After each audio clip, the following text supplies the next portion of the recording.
have a song called Press Play. My dad loves that song. And one that just came out called Bitch Don't Be Mad, that my mom loves that song so much. I remember when I played it for her the first time, she almost cried.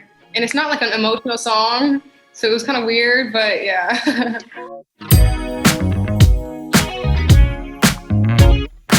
Hey, it's your girl, Emily Curl with iHeartRadio, and today we're hanging out with up-and-coming artists. We have Maeta'a here with us. Hi, Maeta'a, welcome. Hello, thank you for having me. Of course, so happy to have you. We were just touching on this, but you recently, moved to LA to pursue music. Walk me through a little bit of your backstory, how you got to where you are right now. So I'm from Indianapolis, Indiana. I've been singing since I was like 5. I always knew I wanted to be a singer. That's been my plan my whole entire life. I've never had a plan B. Like my whole life I was doing reality shows. I did American Idol, The Voice. I never got on them, but I've always been working towards this.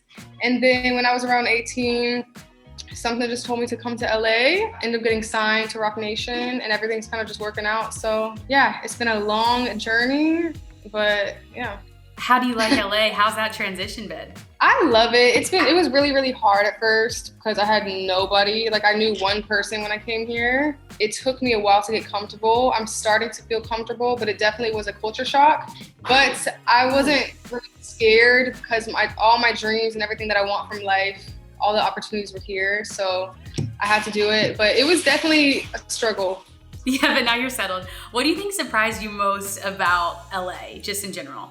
Probably it's just not what it seemed like. Everybody makes it seem like this dreamland, and now that I've been here so long, it just feels like any other place that I've been to. I live downtown, so it's just like I don't have like the palm trees and the beach and all that stuff all the time. Now let's go back a little bit because your parents are both in the arts, right? Did that influence your desire and your want to get into music? I think so. I don't think I realized it, but my mom is a painter, and my dad used to be in a band in high school, and we had this giant speaker on the ground, and we would just play music every day, all day. And I think that it influenced me without me really realizing it until now when I look back. But yes, 100%.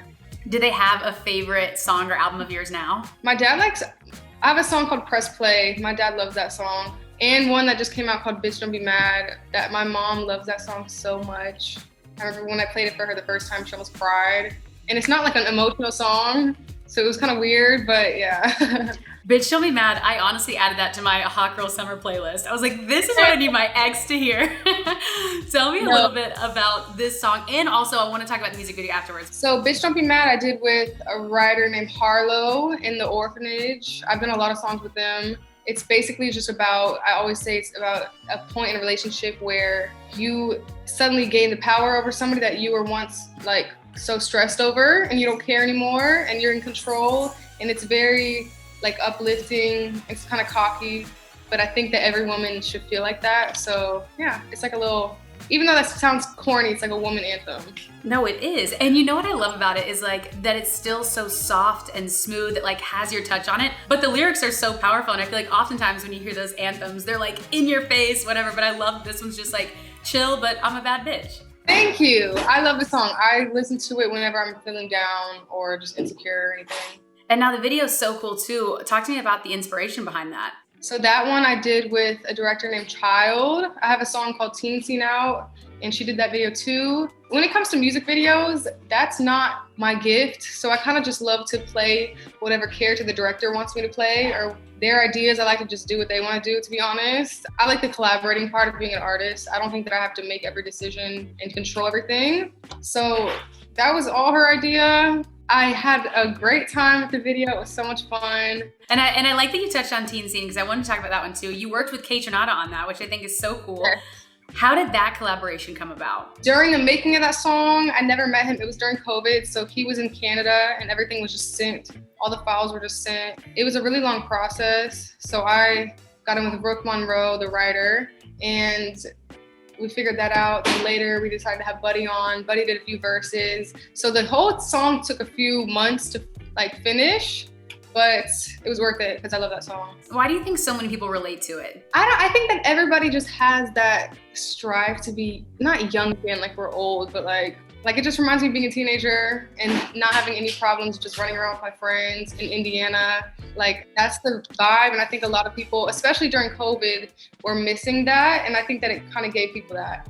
That's so true. Isn't that funny? Like, when you become an adult, you're like, wow, I thought my life was so stressful before. And then you grow up and you're like, oh shit. Like, all I was cry about was like, I was in love with Justin Bieber and I thought that was like the end of the world. And now I'm like getting rent and all this stuff that I'm going through. Yeah. Now, going back to Kaytranada for a second, working with him, even though it was virtual, what's something that maybe you took away from working with him that's going to stick with you in future collaborations? I don't know, he was really nice. That's one thing I was not surprised, but like, he's so big and amazing, and he was so go with the flow. And if I had notes or anybody had notes, he was down to fix things or adjust things. So I think that I am, I guess, inspired by his just relaxedness and openness to collaborating and not just making all the decisions himself. Now, one more I want to touch on too is Toxic, which I feel like is another, I feel like this album is so relatable. We've all been there. So again, this details being in a tumultuous relationship. How did you decide, especially for this song, what you choose to share and don't share when it comes to your personal life? I have a big mouth and I'm not really scared to say anything. So I think with me, it's usually my team telling me to like dial it back a little bit.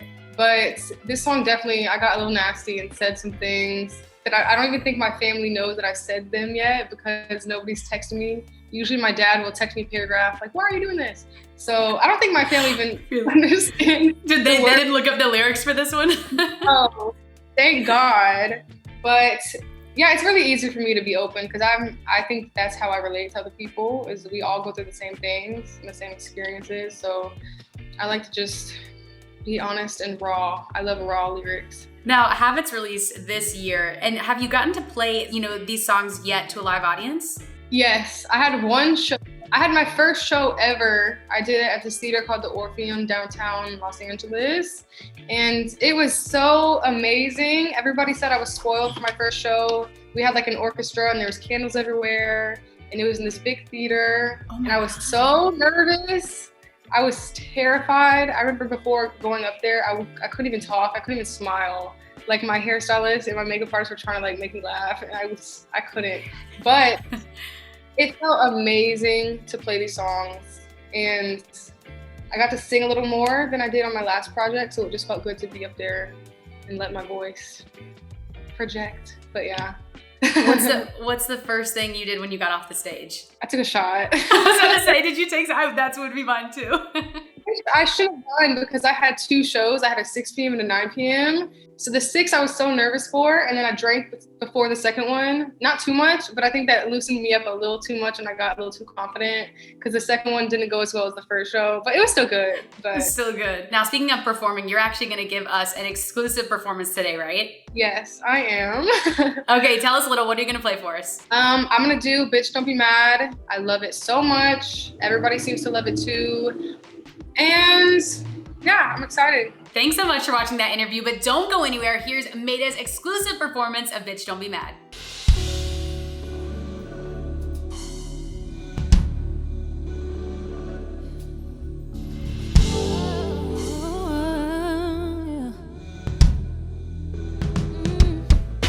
I ain't mad. 'Cause I know I'm the best shit that you'll have. Put it on Versace in black, black, black, black. Get him now, I told you I would. No, remember that, baby. Now that I'm laying in these sheets, got them brand new. I feel so fucking good without you. You wish you didn't play those games.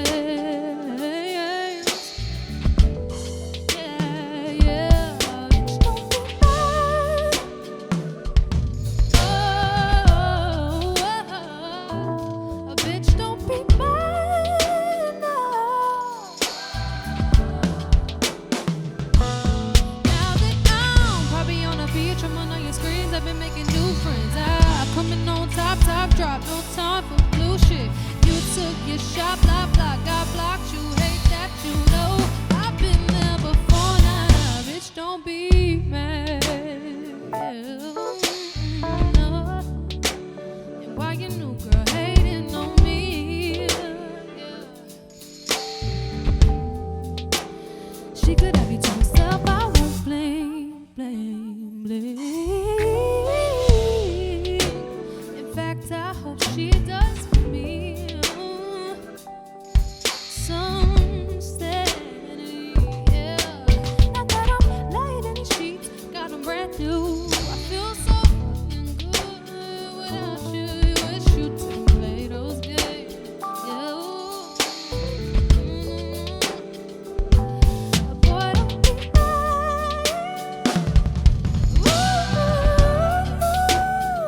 Bitch, don't be mad.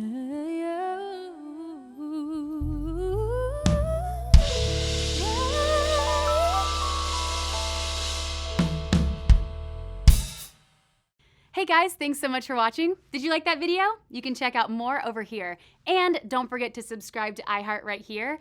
And if you're already a longtime fan, make sure you ring the bell down below so you don't miss a single video. Bye guys.